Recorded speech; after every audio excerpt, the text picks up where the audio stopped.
Christian Fundamentals, Pistis Sophia, by Zeb Fenton. Copyright 2008. This presentation conforms to the teachings of Jesus Christ. Pistis Sophia is a 4-part series. This is part 2. This time we will continue with Yaldabaoth making man a luminous being. Yaldabaoth made man a luminous being in the sun period. Cherubim awakened the life spirit and gave man a germinal thought form vital body, also in the sun period.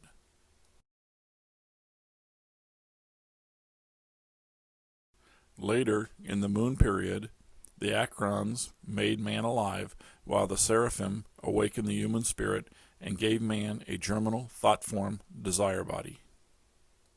This made the rest of the powers jealous, so they placed man in the lowest level of matter, the chemical region of the physical world in the earth period.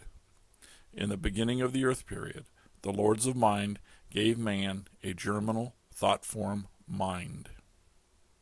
Now, in the earth period, humanity will have to extract the conscious soul from the dense body through righteousness, wisdom, and truth. This is the war in heaven. This is the plan of the Father.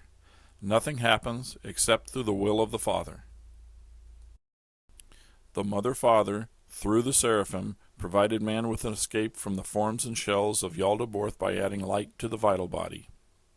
The Seraphim made the upper half of the vital body into a body of light for man's salvation.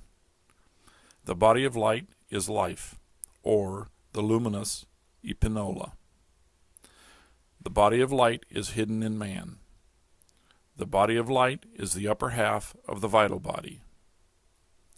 The lower half of the vital body is used for propagation and chemical life. The body of light will be used by all men to control the great deficiency of the Mother, Sophia. When men learn righteousness, peace, and self-control, they will get control of their body of light.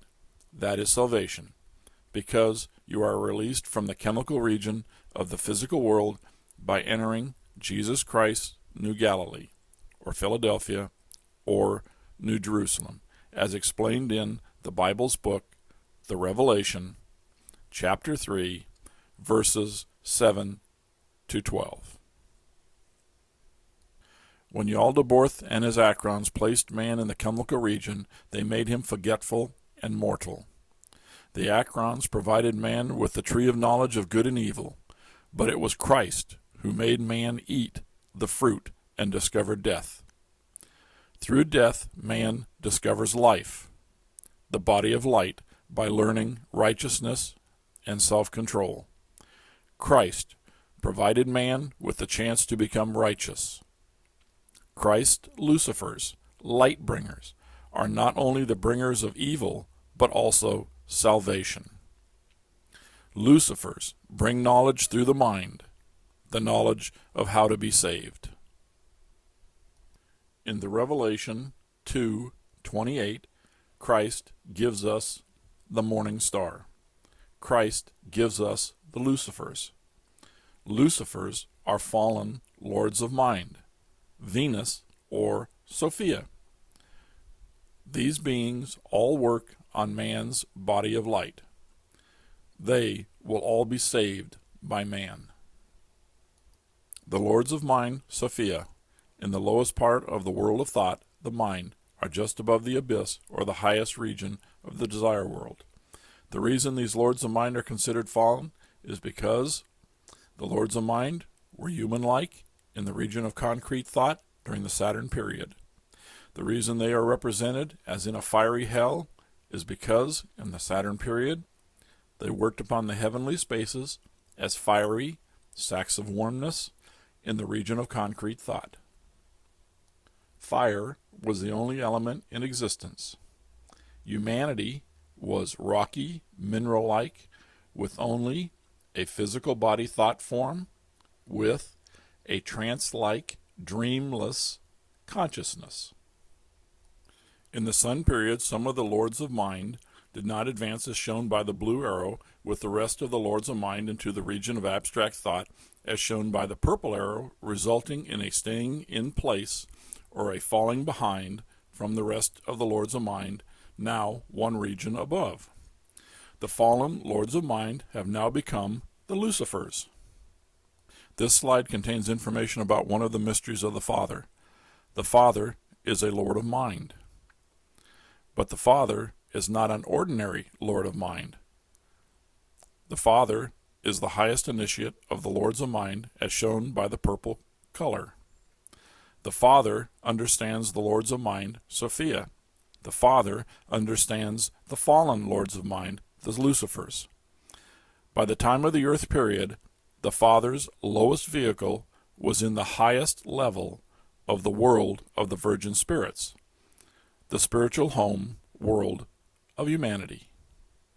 The regular Lords of Mind are shown in blue, and the Lucifers in red. Several worlds of God are located inside the Father. Beings like the Seraphim use these worlds of God inside the Father as home worlds when working on mankind. Some sub-regions may be combined in order to build usable vehicles of consciousness. The Father, during the Earth period, still has a connection to humanity through the world of the virgin spirits, but humanity's connection to the Father is loose, because humanity does not see the Father or his plan. The highest level of human consciousness, the ego's divine spirit, is in the world of divine spirit, one world below the Father as shown by the green color. Man, by becoming righteous and gaining self-control, builds more light and consciousness into his body of light.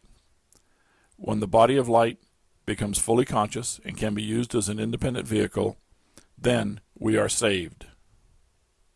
When we save ourselves, we save the Lucifers, as we evolve through the Jupiter, Venus, and Vulcan periods. A great task at the end of the Venus period, the sixth great period of manifestation of humanity, is the elimination of the fool or the desire world and all the evil therein. This work by humanity will free the fallen archangels. During the Vulcan period, humanity will finally end the great deficiency of Sophia by freeing the fallen lords of mind, the Lucifers.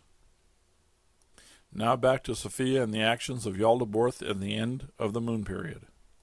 The Lucifers, lords of mind, fallen archangels, and fallen angels worked on the vital body of man, including the body of light. Man also worked on his own body of light. However, during this time, Yaldabaoth and his Archons built life into man. Man became luminous. Man now not only had his spirit surrounded by an ego of light, but now he had a shell that was full of light. Man was now animal-like. He moved and lived like an animal of today. And in that moment, the rest of the powers became jealous, and they threw him into the lowest region of all matter, the chemical region of the physical world, beginning the Earth period. During the present Earth period, humanity's home region is the region of abstract thought. Immediately after death, the human desire body becomes the vehicle of consciousness in the human first heaven, the desire world, where repulsion and attraction work upon man.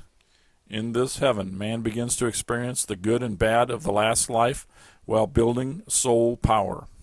Conscious, emotional, and intellectual soul power is being integrated into man's ego as righteousness and right action. In the next life, the man will be a better person as the souls bring forth a clear image of righteousness and right action into the person's mind during his life. The desire world is part of chaos. Chaos is matter, water, light, or shadow. The abyss is the highest part of chaos. The region of concrete thought, one heaven lower than the heavenly home of man during the Earth period. This heaven is a place of great enjoyment for man as man's highest ideals are brought forth. In this heaven, man has command over all the archetype thought form shells as living entities. Everything is many times more real in this region than our present physical world. If you think this podcast has provided worthwhile information, please support my efforts with a donation. Please make a check out to Zeb Fenton and send the check to Zeb Fenton, Suite A, 2556 Mesa Drive, Oceanside, California, 92054, USA. Thank you for your help and support. Next time on Christian Fundamentals Part 3, the Earth Period, Sophia, and the Abyss can be a hell for man. This concludes Christian Fundamentals, Pistis Sophia, Part 2.